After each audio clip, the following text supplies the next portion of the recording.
Jadi gue baru nemu berita nih. Jadi bisa kita lihat ya kalau isu Israel dan Palestina itu sampai sekarang belum selesai, menimbulkan banyak korban dan bahkan terus berkembang. Jadi di mana organisasi internasional yang katanya mengedepankan kemanusiaan? Di mana organisasi internasional yang katanya dapat menyelesaikan disput sengketa? Apakah mereka menjalankan struktur sesuai dengan tujuan yang seharusnya gitu? Nyatanya enggak ya. Enggak jelas. Nihil. Hey, tunggu dulu. Nggak seperti itu ya teman. Jadi kalau kalian ingin tahu, kita tuh harus jelasin dulu nih latar belakang dari peristiwanya. Baru kita cari tahu. Jangan langsung ngejudge kayak gitu ya. Organisasi apa sih yang sebenarnya yang berperan dalam isu perang Israel dan Palestina ini? Nah, jadi pada hari ini aku akan bawain satu organisasi internasional dan perannya dalam isu Israel Palestina yang sering banget nih guys yang kita lupakan, yaitu adalah UNSCO. Nah, apa sih UNSCO? Kalian ingin tahu? Tapi sebelum kita lanjut kepada UNSCO, di sini aku jelasin dulu ya guys latar belakangnya terlebih dahulu.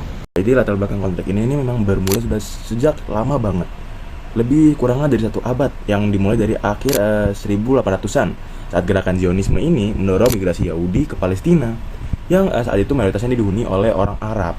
Tapi setelah Perang Dunia I, wilayah ini dikuasai Inggris dan imigrasi Yahudi pun meningkat karena terutama setelah tragedi Holocaust yang disebabkan oleh Nazi Jerman guys.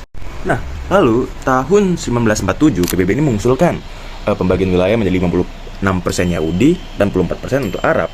Yahudi setuju lah karena kan banyakkan Yahudi, tapi Arab menolak guys.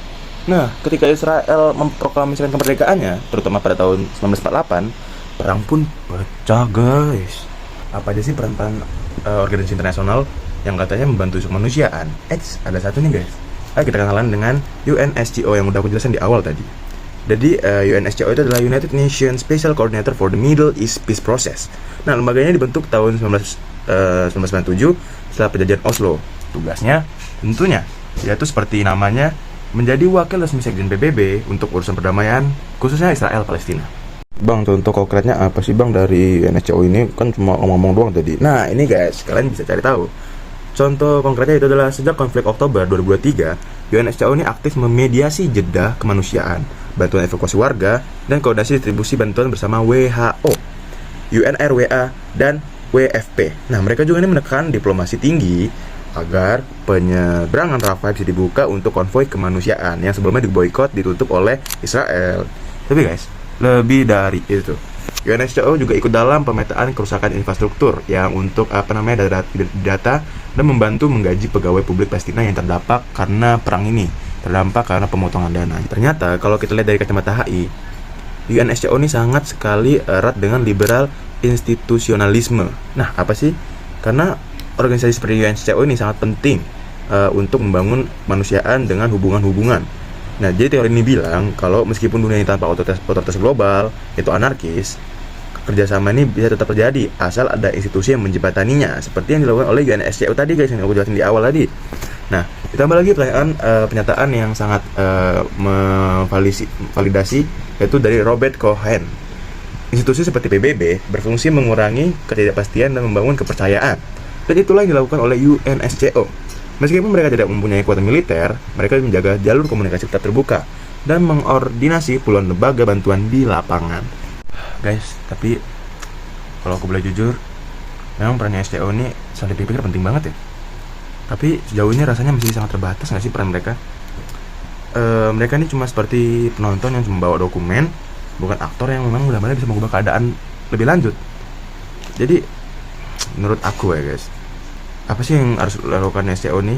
Menurut aku tuh ya, yang pertama, mereka perlu punya sistem peringatan dini dan mediasi cepat sebelum konflik membesar. Kedua, fokus negosiasi akses kemanusiaan jangka menengah harus diperkuat. Yang ketiga, UNSCO bisa menjembatani faksi-faksi Palestina yang masih terpecah karena perdamaian yang butuhnya representasi yang solid dari institusi internasional. Dan yang terakhir, laporan mereka ini harus transparan dan dipublikasikan secara real time agar opini global bisa menekan pihak-pihak yang memperburuk konflik. Jadi untuk teman yang tadi awal aku stage, jangan asal ngomong ya, karena institusi internasional itu adalah hal penting.